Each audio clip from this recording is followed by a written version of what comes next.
שלום וברכה חברים יקרים, שלום הרב יואל. שלום, עליכם, חס שבוע ושלום. טוב. מה שלומכם? ברוך השם. שבוע טוב, שלום. טוב, אמור, לפני מאוד. סקר.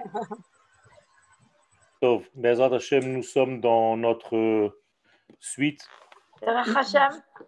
nous sommes dans Derech Hashem du Ramchal, Alav Shalom, et nous avons déjà amorcé, que je vous ai souligné en bleu, que l'infini béni soit-il a décrété que les efforts que l'homme doit faire, doit fournir dans sa vie sont limités, alors que la récompense qu'il reçoit par rapport à ses efforts sont illimités.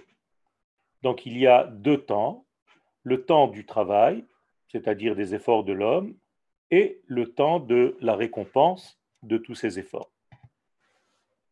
Nous sommes donc dans une double création, et donc le Rav nous explique que c'est pour cela qu'Akadosh Baruch Hu a créé deux mondes. Le monde qu'on appelle Haba et le monde qu'on appelle Hazé. Le Olam Haba, le Olam Hazé. Le Olam Haba est donc le monde des résultats, qui est en même temps le monde de la source. Donc la source et les résultats se rejoignent, alors que le monde dans lequel nous sommes, qu'on appelle Olam Hazé, celui qui est palpable avec nos cinq sens, est le monde de l'effort, du travail que nous devons fournir pour compléter et nous-mêmes et tous les manques inhérents à la création du monde. Il y a un équilibre parfait entre les deux pôles vers lesquels je peux tendre. Et Akadosh Baruch Hu maintient cet équilibre pour que chaque instant, je puisse choisir ou l'un ou l'autre, ou l'une des directions, ou l'autre direction. Première direction, c'est celle de devenir actif dans le dévoilement de Dieu sur terre. Deuxième possibilité, de boucher le canal qui passe par moi, chas v'shalom, à ce dévoilement.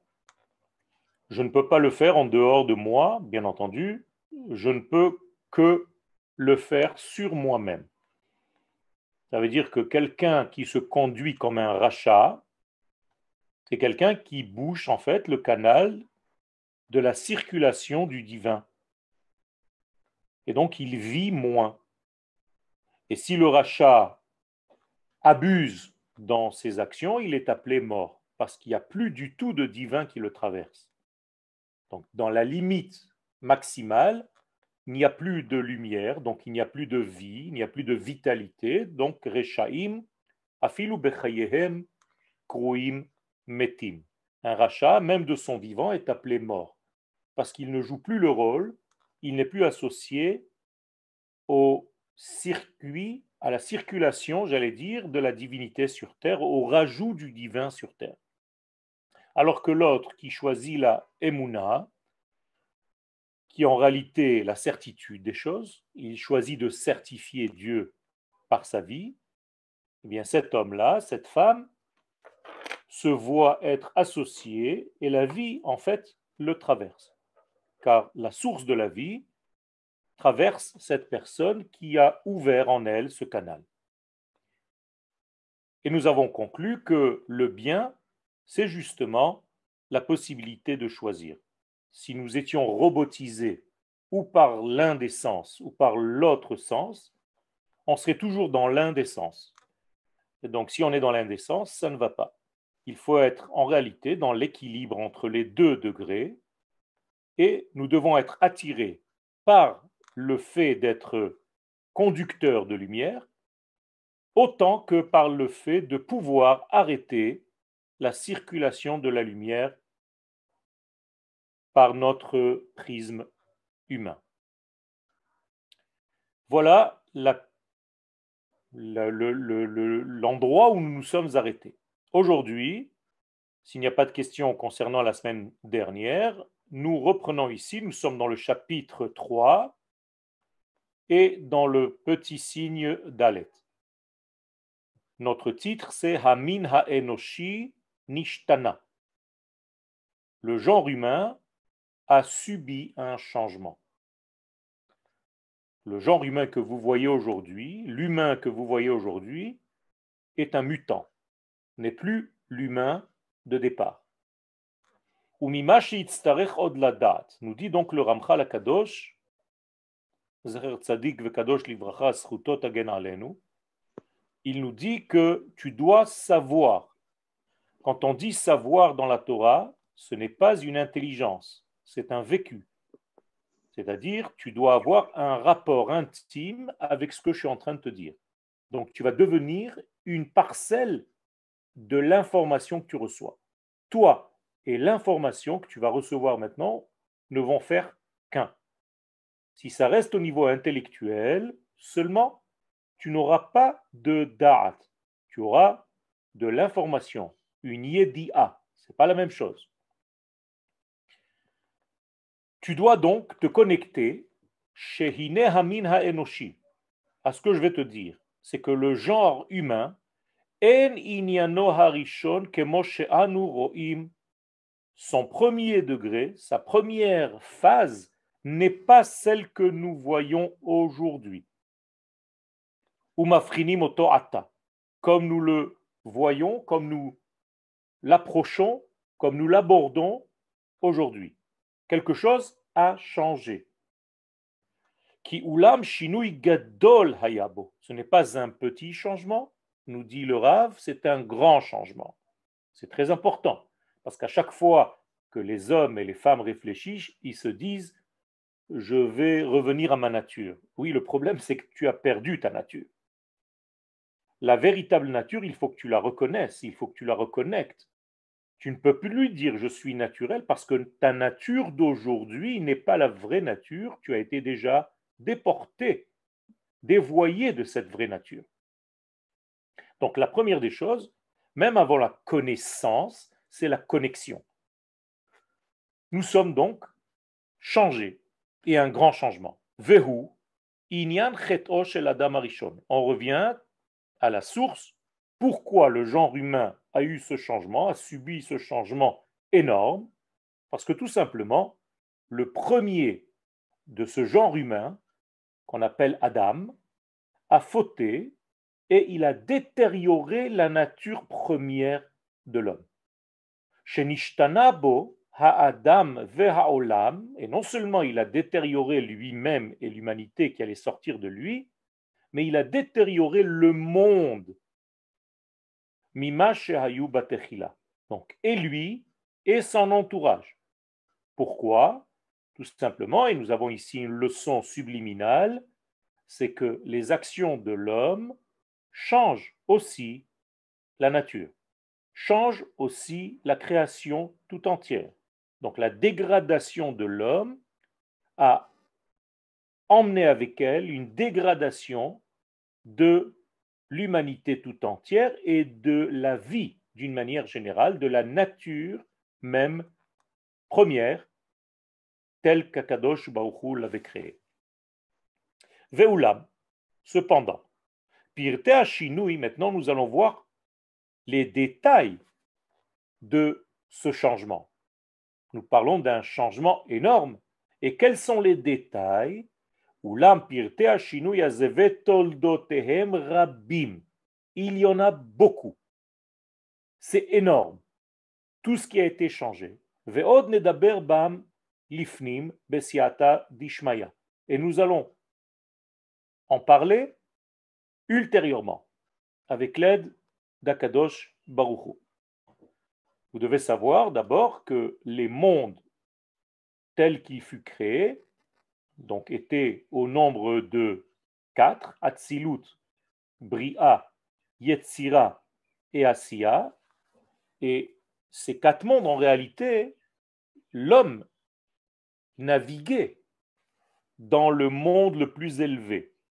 Après la faute, il se voit descendre dans un monde où l'essentiel de la perte je veux le dire comme ça, c'est qu'il est sorti, après sa faute, de la vision unitaire des choses dans un monde fractal, dans un monde dispersé, dans un monde d'explosion et de multitude de détails.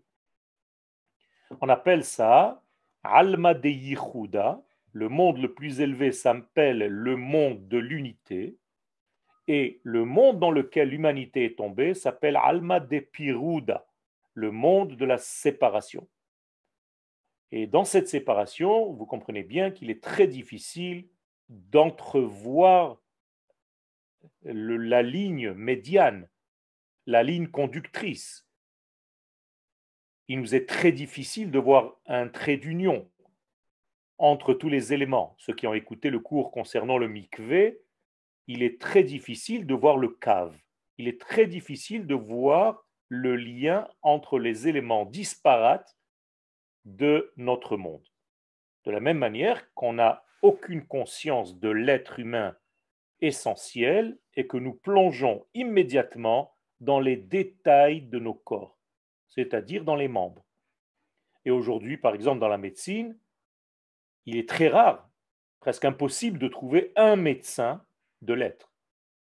Vous n'avez que des spécialistes de petits membres. Vous avez le spécialiste du petit doigt de pied, vous avez le spécialiste de l'oreille, vous avez un spécialiste de l'œil, vous avez un spécialiste du nez, mais vous n'avez pas un docteur qui connaît l'humanité, l'humain, l'être. C'est en réalité quelque chose qui vient de cette explosion aussi, qui ne nous permet plus de voir l'unité de l'être et nous voyons que des détails. À tel point que nos jours n'arrivent pas à se combiner. Ce que nous étions avant-hier et ce que nous sommes demain n'a aucun rapport, en tout cas dans notre conscience. Ce que je suis moi-même dans les différentes évolutions de mon être, je n'arrive pas à concevoir et à comprendre quel est le cheminement. Et ce que je suis par rapport à mes semblables, à vous. Pourquoi je te connais à toi et je ne connais pas quelqu'un d'autre? Il y a un lien très profond. Je n'ai pas de rencontre anodine dans ma vie. Tous les êtres que je vais rencontrer durant mon existence sont importants, ils font partie de ma complétude, de mon tikkun.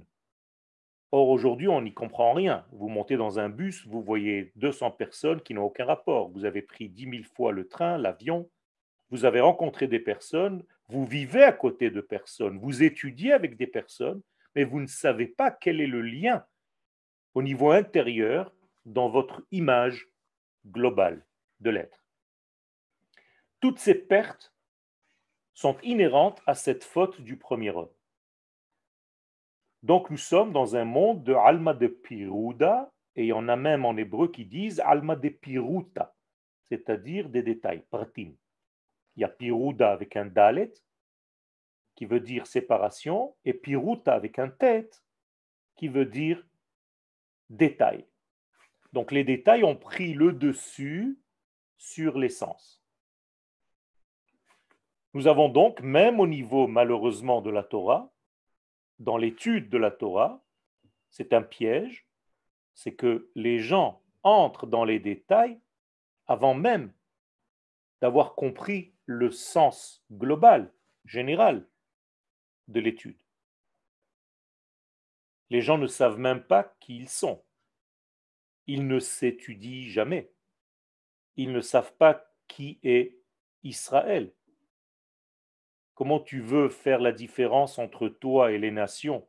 Parce qu'il y a différence. Je n'ai pas dit plus haut ou plus bas, mais différence, c'est obligé, sinon on embrouille toutes les données. Si je ne sais pas qui je suis, je ne peux pas entrer immédiatement dans mon étude parce que je ne sais pas quel est le rôle de ce que je représente dans l'univers. Et quel est le rôle du japonais, quel est le rôle du chinois, car ils ont une place. Ils sont voulus par Akadosh Baruch Hu, sinon ils ne seraient pas là. Donc il y a ici une perte de connaissance et de connexion. D'ailleurs, à chaque fois que nous sommes face à une situation que nous ne comprenons pas, alors on appelle ça une coïncidence. Mais en réalité, en français, la coïncidence, c'est deux mots. C'est la connexion des incidences. Et nous, on ne voit pas de connexion entre les incidents. On voit qu'une coïncidence, et c'est devenu un mot entier qui ne veut rien dire dans la tête des gens. Pourquoi votre serviteur, moi, je fais attention à ce genre de choses? Parce que je ne suis pas né avec le français dans la bouche. Donc à chaque fois que je fais face à un nouveau mot, à une nouvelle terminologie, je cherche à comprendre d'où vient la racine de ces mots. Mais la plupart des francophones que je connais ne connaissent même pas. Et donc il y a beaucoup de notions qui sont à l'intérieur parce que nous nous perdons, parce que nous apprenons comme des robots, nous sommes robotisés par beaucoup d'éléments dans notre vie. Ce qui fait que les détails ont pris le dessus sur l'essence. Venimtsa, chez Adibur Bamina Enoshi. Donc à chaque fois que je vais parler maintenant du genre humain, Ve'afchana benesuav kfulim. Donc à chaque fois que je vais vouloir parler de quoi que ce soit, il va falloir que je sache si c'est avant la faute ou bien après la faute, parce que ce n'est plus la même histoire. Nous avons deux histoires. D'ailleurs, le Zohar dit que Bereshit, c'est à cause de cela, parce qu'il y a Bet Reshitot, il y a deux commencements. Il y a Bet Reshit. Il y a un Reshit qui est avant et il y a ce qu'on appelle un Reshit après. Et où je suis moi maintenant? À quelle distance je suis, moi, l'être d'aujourd'hui, en 5781 par rapport à Adam Arishon? Comprenez bien que si vous n'avez pas ce genre de réponse, parce que vous n'avez pas ce genre de questions, eh bien, vous avancez tout simplement dans la vie avec des mitzvot que vous faites pour compléter votre sac de mitzvot. Et vous arrivez avec des valises de mitzvot sans comprendre en réalité vers où vous voyagez. Et imaginez-vous que vous prenez l'avion avec une valise et on vous demande où tu vas. Je ne sais pas. J'avance, on m'a dit de remplir ma valise. Alors que les sages nous disent clairement Da me'ain bata ou le'an ataholer. Si tu ne sais pas d'où tu viens, comment saurais-tu où tu vas, vers quoi tu vas? Et donc, quand on parle de n'importe quel sujet, dans le judaïsme, nous sommes obligés de faire face à ces deux degrés. Et donc, qui yedu barbo ou bin suav, biprinato kodemachet. Et donc, on peut parler de lui et des porteurs du message comme c'était avant. Et là, je vais traduire chet comme un ratage et non pas une faute. Harta'a en hébreu. C'est-à-dire qu'on a raté quelque chose. Au lieu de viser la cible, on a tapé à côté. Les harti et hamatara. Donc, le chet est quelque chose de beaucoup plus grave qu'une faute. C'est tout simplement une sortie de la direction. C'est très grave. Arba'im shana akut bedor va omar am to'e betav levavhem. Pas ils se sont trompés, ils sont sortis du chemin, ils n'ont même plus de ligne conductrice, ils ne savent pas où aller. Écoutez même des cours parfois, quand vous entendez des cours, le maître lui-même qui vous donne les cours se perd. Il commence à rentrer dans une histoire, qui l'amène dans une autre histoire, qui ouvre une porte dans un autre domaine. Et vous avez commencé le cours à l'entrée X et vous sortez du cours à l'entrée Y sans avoir aucun lien, vous ne savez même pas quel était le cheminement global du cours. C'est très grave. Alors, au lieu de vous enseigner le lien, la ligne conductrice, le fil qui fait le lien entre toutes les perles, on vous donne des milliards d'informations. Et on vous jette, on vous jette, on vous jette, on vous jette. Il y a marqué dans la Gemara, et il y a marqué dans le Zohar, il y a marqué dans le truc, là, là, là. Alors d'accord, c'est sympathique, ça te prouve combien le Rav a lu. Mais qu'est-ce que tu fais avec quoi tu sors? Tu ne peux même pas tisser quoi que ce soit dans ta propre vie, parce qu'en réalité, tu es en train de parler de multiplicité d'informations sans aucun sens. Et donc, donc déjà là, le Rav est en train de mettre de l'ordre. Vous savez que la lumière divine, lorsqu'elle descend dans ce monde, la chose principale qu'elle fait, c'est une mise de l'ordre. Akadosh Baruch Hu est un ordonneur. C'est un jeu de mots. Ordonner. Il donne de la lumière. Et en réalité, il donne de l'ordre dans ce monde. Et vous pouvez même vous voir sur vous-même si vous êtes désordonné, vous êtes loin du divin. Alors que si vous êtes plus ordonné, ça veut dire qu'il y a plus de lumière donnée dans vos vies. Vous pouvez le voir dans vos affaires, vous pouvez le voir dans vos livres, vous pouvez le voir dans votre maison, vous pouvez le voir dans votre façon de faire, d'agir. Vous pouvez le voir dans le temps que vous mettez à chercher une paire de clés, et ainsi de suite. Ce sont des exercices très cohérents, très réels de votre distance avec l'essence des choses. Vous voyez, ce n'est pas la peine de devenir kabbaliste. En sachant tout simplement qu'Akadosh Baruch Hu est un ordonneur et que plus tu as de l'ordre dans ta vie, plus tu te rapproches du divin, plus le divin te traverse, entre guillemets, eh bien, tu peux déjà avoir cette information en toi. Sans rentrer dans tous les détails, il y en a beaucoup. Qui est barbo ou ben nesuav beprinato kodem achet ve'achare achet. Ou kmo shenitbaer od be'ezrat Hashem. Et moi, dit le Ramchal, je vais vous l'expliquer be'ezrat Hashem au fur et à mesure de mon livre.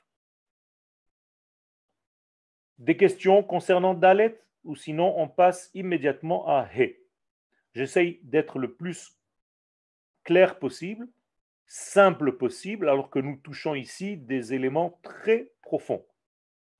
Vehine, Adam Arishon be'et yetzirato haya mamash be'oto hamatzav shezacharnu ad henna. דהיינו, שהנה הוא היה מורכב מבית החלקים ההופכיים שאמרנו שהם הנשמה והגוף. ובמציאות היו שני העניינים, הטוב והרע, והוא עומד בשיקול ביניהם, להידבק במה שירצה מהם.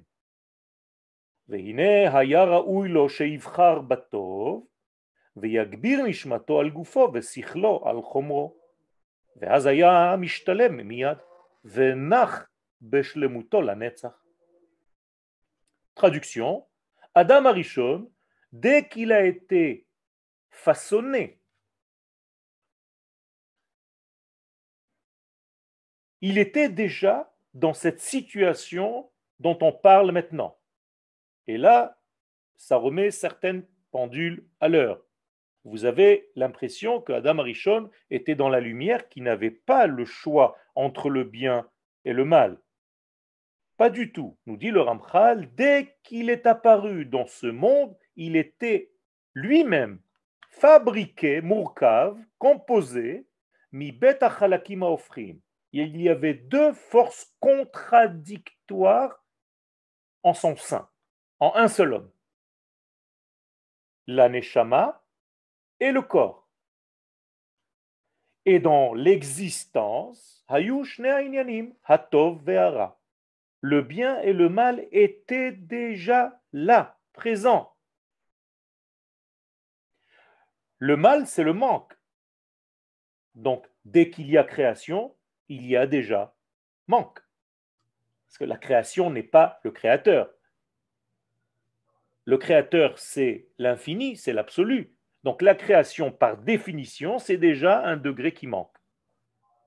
Donc dès que vous apparaissez dans ce monde, vous êtes déjà dans un manque. C'est obligatoire.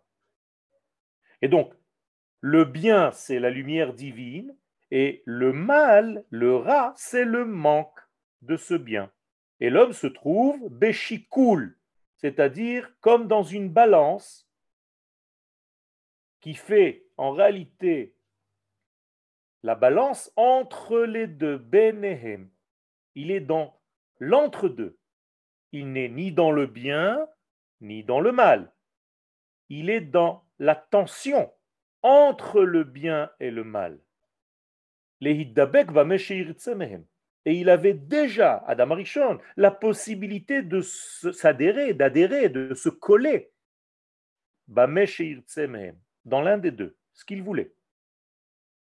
Et il aurait dû normalement choisir le bien, c'est-à-dire accentuer, accélérer le dévoilement de la lumière pour compléter le manque de lumière. Veyagbir nishmato al gufo, dans son corps, c'était quoi? Tout simplement augmenter le volume de sa neshama sur l'intensité de son corps.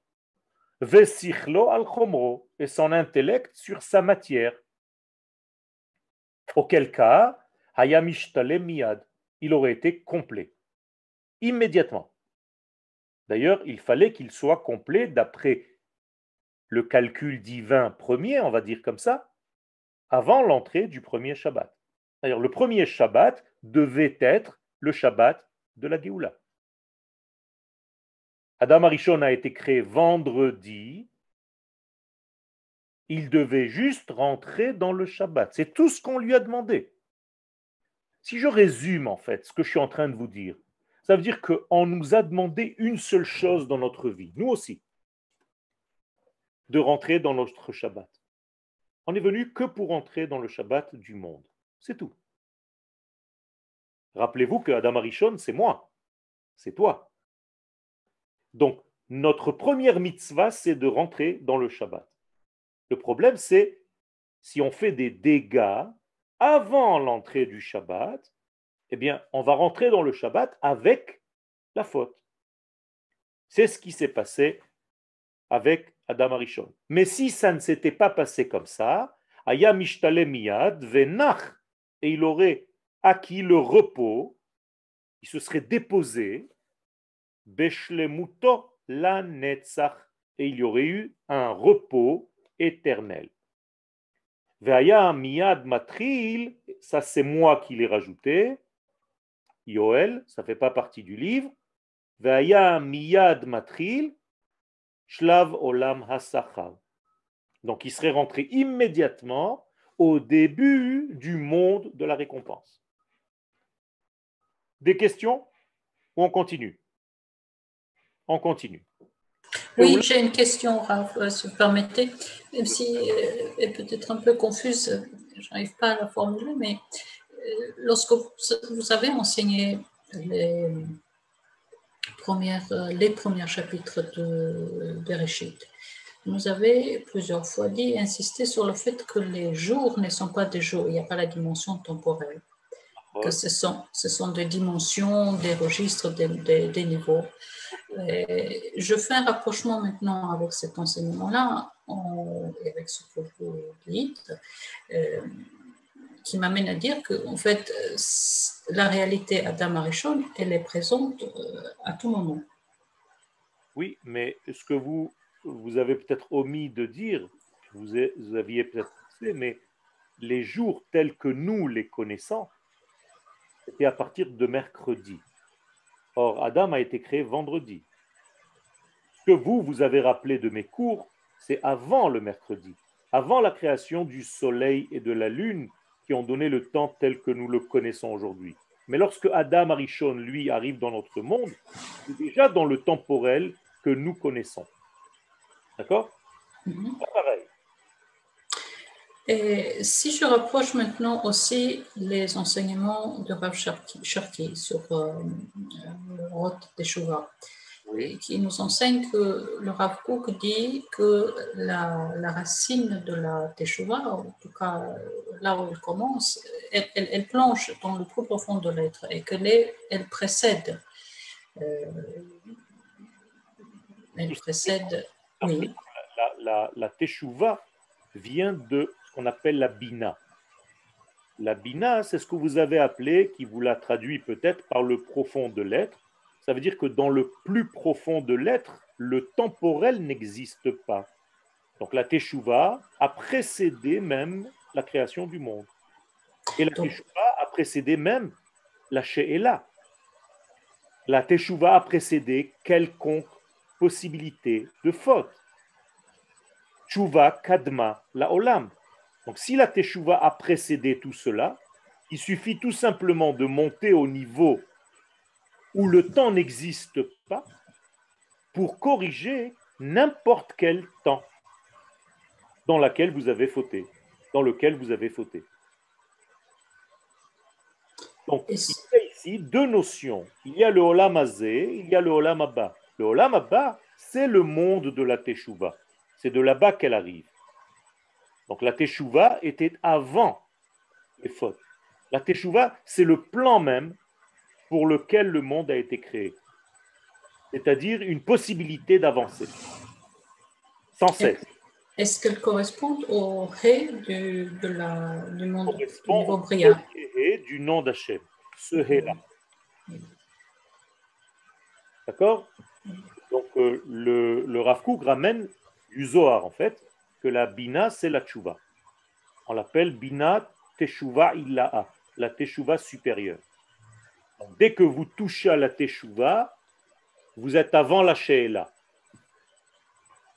Dans le judaïsme, la réponse existe avant la question. Pas parce qu'il y a question qu'il y a réponse. C'est parce qu'il y a réponse que vous pouvez poser des questions. Et donc, ce qu'a mené Adam Arishon, en tout cas, le chemin par lequel il s'est éloigné. Oui. Ça nous a donné à nous la possibilité d'arranger. C'est-à-dire que certains pensent que c'est une faute volontaire de sa part pour ne pas terminer la création directement le premier Shabbat qu'il devait atteindre, mais qu'il voulait laisser la place à toute l'humanité qui allait sortir de lui pour devenir associée à ce travail.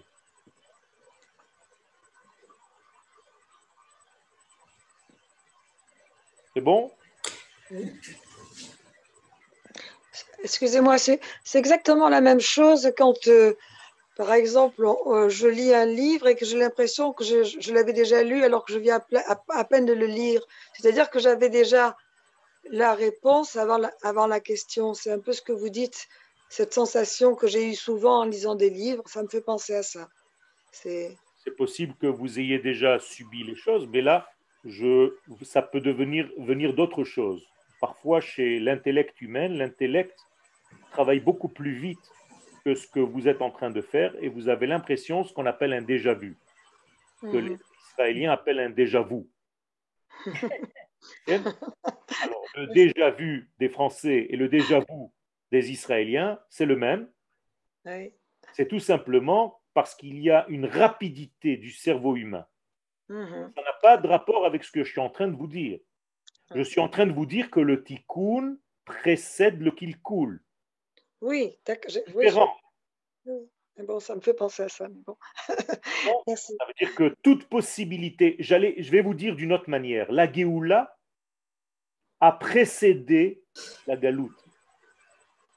Nous venons d'un monde qui s'appelle Géoula. Et nous sommes dans un monde qui s'appelle Galoute et nous repartons vers ce que nous sommes dans notre nature. C'est-à-dire Géoulé Adonai. Asher Géalam Miyad Tsar. Parce que vous êtes dans votre nature des Géoulim, c'est pour ça que vous revenez vers votre nature. Les gens ne comprennent pas. Ils ont l'impression qu'ils vont vers la Géoula, vers quelque chose qu'ils ne connaissent pas. Ce n'est pas vrai. C'est l'inverse. C'est l'inverse. Vous n'allez que vers ce que vous connaissez déjà, que vous avez perdu, que vous avez oublié. Pour moi, c'est une évidence. Oui, merci. Ok, mais c'est important de le préciser pour tout le monde. Oui, oui, oui, tout à fait. D'accord? Donc la chose la plus certaine, c'est la Géoula. La chose la plus incertaine, c'est la galoute. Et aujourd'hui, c'est devenu dans notre tête l'inverse. On a L'inverse. l'impression que la nature, c'est la galoute, et la Géoula, ça serait un miracle. C'est faux. La Géoula, c'est notre nature, et la galoute, c'est en dehors de notre nature. Tout ce que je vous dis, c'est aussi ramené dans le Maharal de Prague, dans son livre Netzach Israël. Alors on continue. Vav. Peulot haneshama bagouf, les actions de la neshama sur le corps, dans le corps. Ok? Vetzarir sheteda, il faut que tu saches. She'af alpi she'en anu margishim la neshama bagouf peula acheret zulat achayut ve'askala. Quand on est dans notre vie, on n'a pas de sentiment, de ressenti que la neshama fait quelque chose, qu'elle pousse, qu'elle est active. On a l'impression que sa seule activité, c'est quoi? Chayut ve'askala. On vit et on est intelligent, on réfléchit. Alors qu'en réalité, tu es en train de limiter l'essence même de la neshama. La neshama n'est pas que ça. והנה באמת יש בחוקה של הנשמה שתזכך עצם הגוף וחומרו. La neshama, elle actionne en réalité la possibilité constante de purifier l'essence même du corps et toute sa matière. Il y a donc un phénomène qui vous pousse, qui nous pousse de l'intérieur vers l'extérieur, sans arrêt. Vous connaissez cette image rappelée dans la Gemara? Lekol esev ve'esev yesh lo malach she'omer lo makebo ve'omer lo gdal. Chaque brin d'herbe, il a un ange qui le frappe, makebo, ve'omer lo gdal, et il lui dit pousse, grandis. En réalité, c'est quoi? Eh bien, c'est exactement ce qui se passe à l'intérieur de nous. Ne croyez pas que c'est seulement le bout de gazon. C'est à l'intérieur de nous-mêmes. Nous avons cette clé qui sans arrêt nous frappe de l'intérieur et essaye de faire sortir vers le dehors ce que nous sommes dedans. On parle aujourd'hui de maladie et de guérison. Mais ce que je vous ai dit tout à l'heure concernant la teshuva, c'est la même chose. La guérison, c'est la nature de l'homme. La maladie, c'est un micré. C'est pas ça l'essence. La maladie, c'est une défaillance. C'est un fac dans la guérison dans laquelle nous sommes. Nous sommes par nature en bonne santé. Et c'est parce que nous tombons que nous sommes en train de nous sauver de cette nature. Donc, la bonne santé, c'est la teshuva. La mauvaise santé, la maladie, c'est la she'ela, qui donne naissance au she'ol, c'est-à-dire la mort. Mais au départ, nous sommes sains. Et donc, quand on te dit guéri, eh bien, c'est reviens vers ta nature qui est saine, celle qui est vivante. Rappelez-vous, Adam Arishon était vivant. On n'a pas dit qu'il va mourir. C'est juste, si tu fautes, tu mourras. Vayehi Adam le nefesh chaya. Il n'y a pas marqué shetamut yom echad. Elle ne devait pas mourir. C'est la faute. Hachet memit. C'est le ratage qui donne la mort. Parce qu'il nous enlève des parcelles de bonne santé. Mais c'est la même chose au niveau de ce que nous sommes. La neshama nous pousse de l'intérieur. D'ailleurs, la véritable médecine, elle commence de dedans. Et elle va vers le dehors. Et pas inversement. Aujourd'hui, on prend des résultats, encore une fois, parce que nous sommes dans un monde de détails.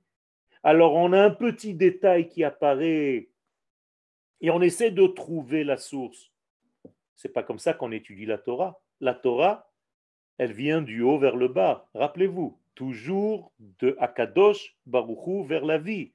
Dans notre corps, c'est la Neshama vers le corps, c'est la même chose. Donc tout commence du plus profond et sort au fur et à mesure. Et quand le dedans sera dehors, ce sera la Géoula. Et tant qu'il y a décalage entre le dedans et le dehors de ma vie, ou bien dans l'autre image que je vous ai donnée, entre Akadosh Baruch Hu et le monde, eh bien ça s'appelle la maladie. C'est un moirage, c'est-à-dire un décalage entre les choses. Il y a ici donc la Neshama qui pousse. Comment s'appelle la Neshama dans notre corps? Elle s'appelle Yosef, vous vous rappelez? Velo yachol Yosef lehit apek. Vous vous rappelez, j'ai donné un cours jeudi, ceux qui l'ont entendu. Ça veut dire qu'il y a une force qui te pousse dedans, qui te dit Atakvarlo yachol lehit apek. C'est, gdal, gdal, gdal. La force du judaïsme, c'est que sans arrêt, il y a un mouvement vers la vie. Et si ce mouvement s'arrête, c'est la mort. Tzadikim en lahem menucha. Yelchu mechail el chail. Yerae el Elohim betzion. Regardez le parallèle entre les deux parties du verset. Yelchu mechail el chail. Le tzadik va d'une force à une autre. Yerae el Elohim betzion. Comme Akadosh Baruch Hu se fait voir dans Tzion. C'est-à-dire que le travail du tzaddik, c'est sans arrêt d'avancer, comme Akadosh Baruch Hu se dévoile chaque fois un petit peu plus à Tzion. Donc il y a un mouvement perpétuel de correction, de tikkun. Veta'alehu, et la neshama, quand elle agit sur la matière, sur le corps, elle le fait monter. Ça, on ne le voit pas, dit le Ramchal. En anu margishim, on n'arrive pas à voir ça, alors que veta'aleu ilouy achar ilouy, la neshama fait monter notre corps. Ça veut dire que Yoel d'aujourd'hui n'est pas le Yoel d'hier. Même si hier c'était Shabbat, Rabotai, Motsae Shabbat, je dois être plus grand que Shabbat. Alors que dans votre tête, Motsae Shabbat, c'est une chute. Non, ce n'est pas une chute. La courbe va toujours vers le haut, va toujours vers le tikkun. Donc je suis mieux Motsae Shabbat que Shabbat. Donc la Neshama fait un travail d'élévation, et puis encore une élévation.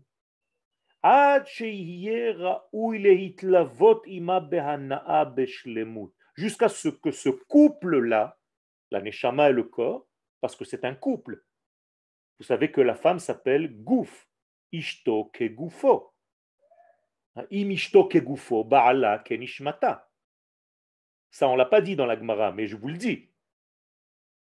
Si la femme, c'est mon corps, eh bien, la femme doit voir son mari comme sa neshama. Vous comprenez? C'est ça le couple. Et donc, le mari, c'est ce qu'il doit faire dans la maison. Il doit élever sa femme. D'ailleurs, ça s'appelle nisu'in.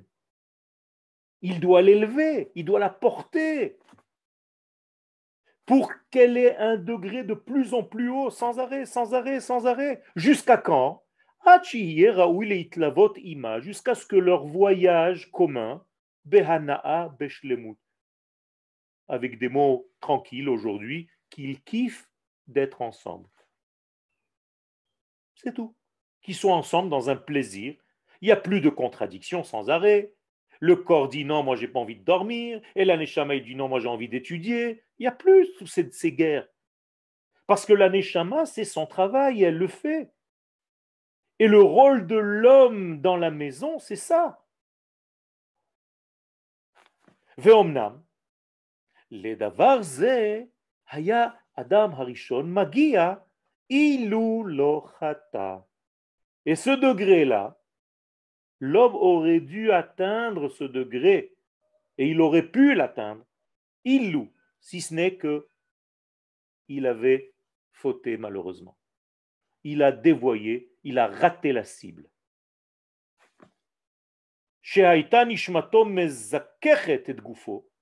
Donc sa neshama, très rapidement, parce que je vous rappelle, il ne restait que quelques heures, 12 heures, pour l'entrée du Shabbat. Adam Rishon a été créé vendredi matin.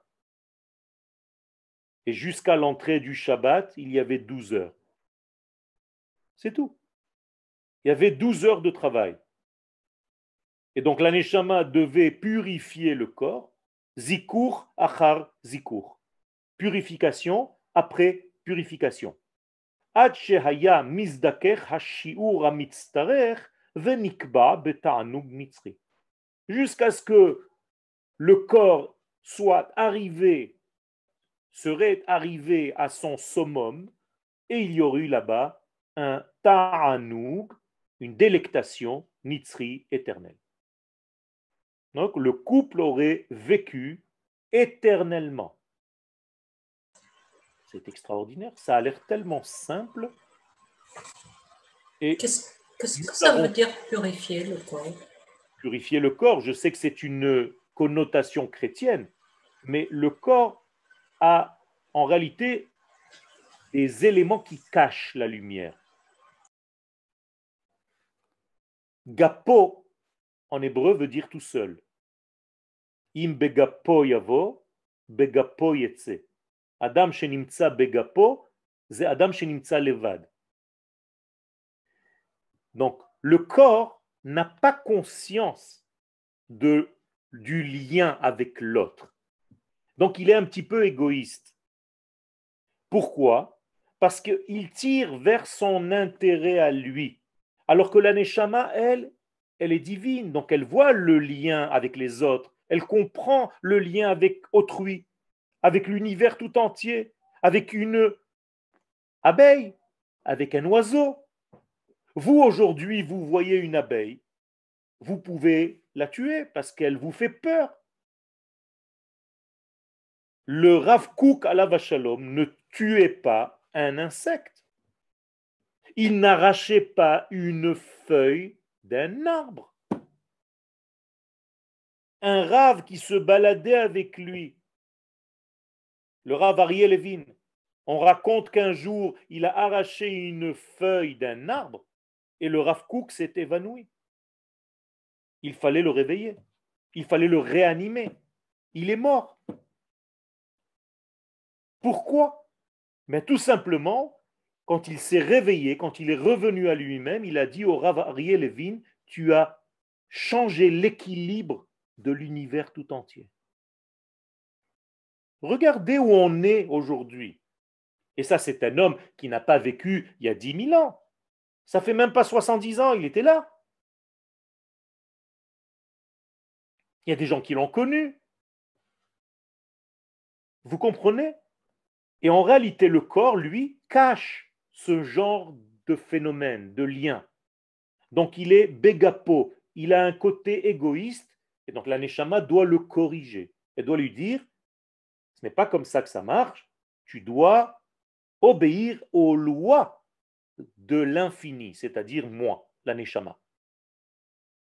La neshama, c'est les lois de l'infini dans mon corps, les lois du fini. Et c'est les lois de l'infini qui gèrent les lois du fini, et pas inversement. Le corps est un cheval. La neshama, c'est le cavalier sur le cheval. Si je laisse le cheval faire ce qu'il veut, il va tomber. Mais le cavalier doit diriger le cheval sur lequel il chevauche. Tout est comme ça dans notre vie.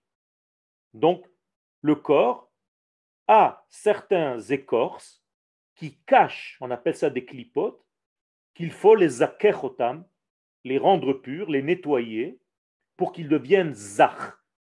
Zach, c'est la racine du mot zechuchit. Ouais, zechuchit. On Transparent. l'appelle zechuchit parce qu'elle est pure, elle est limpide, zach. Elle est transparente. Donc le véritable corps, quelle couleur il a? Transparent. transparent. Et c'est pour ça qu'Adam Arishon était complètement transparent. On voyait en fait les membres intérieurs à travers sa peau. Il n'y avait pas de camouflage. La neshama était claire. Imaginez-vous une voiture en plexiglas. Et vous voyez tout le moteur, tous les tuyaux, tout ce qui se passe. Eh bien, c'était comme ça au départ. Pour nous dire que la neshama et le corps étaient tranquilles. Il n'y avait pas de guerre.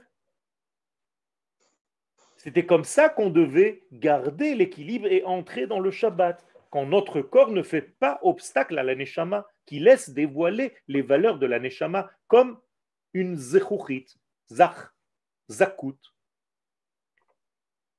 D'ailleurs, zach, ce sont les 27 lettres de l'alphabet. Il y a 22 lettres, plus les 5 kfulot, 22 otiyot, veot 5 otiyot sofiyot, ça fait zach. C'est ça la zakout. On doit nettoyer nos 22 lettres, qui sont nos 22 kelim. C'est ce qu'on appelle tikkun hamidot. Il faut donner des mesures. Quand vous écrivez un Sefer Torah, si vous faites un zain comme un nun, ça ne marche plus. Donc le Sefer Torah est pas soul. Pourquoi il n'est pas soul? Parce qu'on est tellement medakdekim avec le Sofer Stam pour l'embêter? Non. Parce que le zain, c'est le chiffre 7. Et si je mets nun à la place, c'est le chiffre 50. C'est plus du tout la même combinaison. Imaginez-vous un téléphone, vous téléphonez à votre ami, à la place du 7, vous mettez un 50 à la fin. Vous arrivez au Zimbabwe. Alors on va vous dire, ouais, mais quand même, tu exagères pour un chiffre. Ce sont des combinaisons divines, Rabotai. Maintenant, on va essayer de comprendre d'où vient la faute. Toldot Chet Adam Arishon. Regardez, c'est un livre extraordinaire. Il nous remet les bases de tout notre être. Vekevan Shechata, puisque l'homme a déjà fauté, Nishtanu Advarim Shinui Gadol, il y a eu un changement énorme. Vehu, כי הנה בתחילה היו בבריאה החסרונות שהיו בשיעור מה שהיה מצטרך לשיהיה אדם הראשון במצב השיקול שזכרנו. Au départ, je vous ai dit que le monde qui a été créé, il a des manques, obligatoirement. Oui, mais combien de manques? Nous dit le Ramchal, il avait les manques qui étaient juste nécessaires à l'équilibre pour que lui soit au milieu et qu'il puisse choisir de compléter ses manques et non pas de dégrader. Ok? Donc il avait le libre arbitre entre les deux possibilités. Et là, Kadosh Baruch Hu, en fait, pourquoi il a fait tout ce système? Pour donner à l'homme makom extraordinaire. Donne de la place à l'autre. Vous savez comment s'appelle Akadosh Baruch Hu? Makom. Et là, il dit Shiye Lo, la Adam, Makom. Ça veut dire qu'Akadosh Baruch Hu est capable de donner sa place à l'homme. Et l'homme ne sait pas profiter de la situation. Et quelle est la place qu'il lui a donnée? Les arviach, qu'il gagne. Pas qu'on lui donne cadeau, qu'il fasse un travail, qu'il ait un effort à fournir.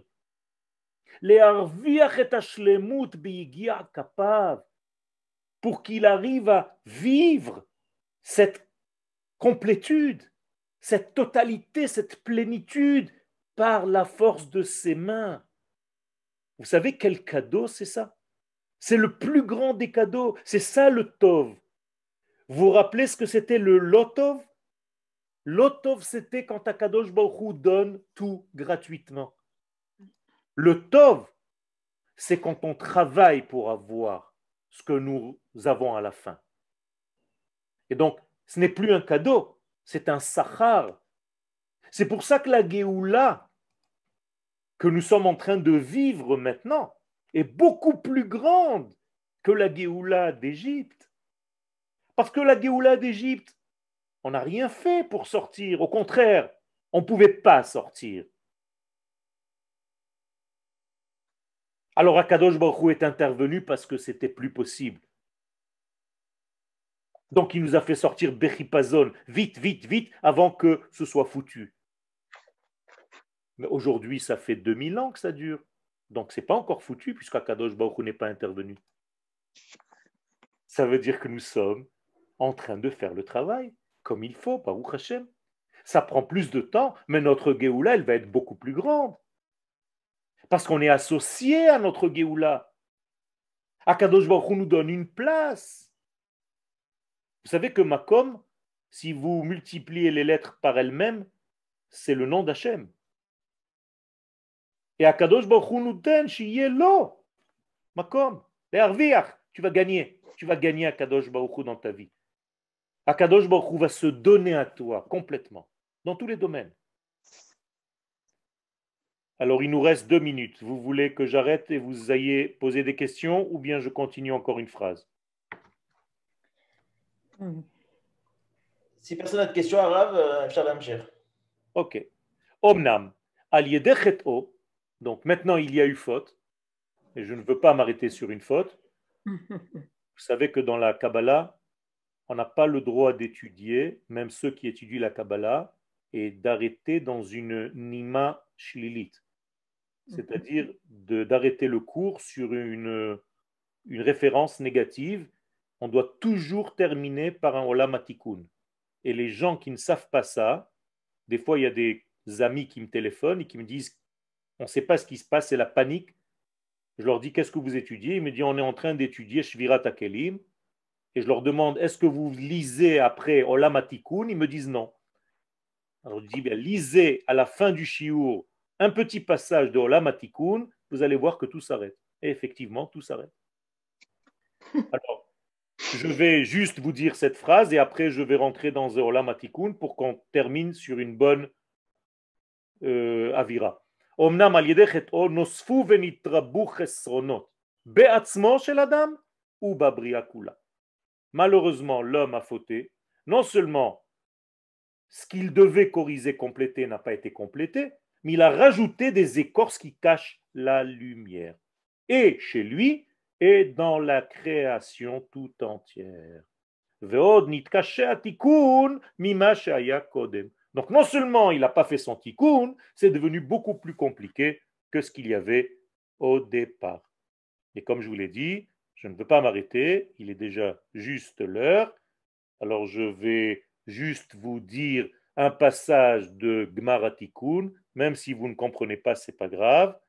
Achiyatsa or mimetzach Adam Kadmon, shelma hachadash, vetiken et kol haolamot, vet kol hashvirot. Voilà. Je vous ai dit un passage qui est ramené dans le Hari Akadosh, dans le Etz Chaim, Sha'ar HaTikun.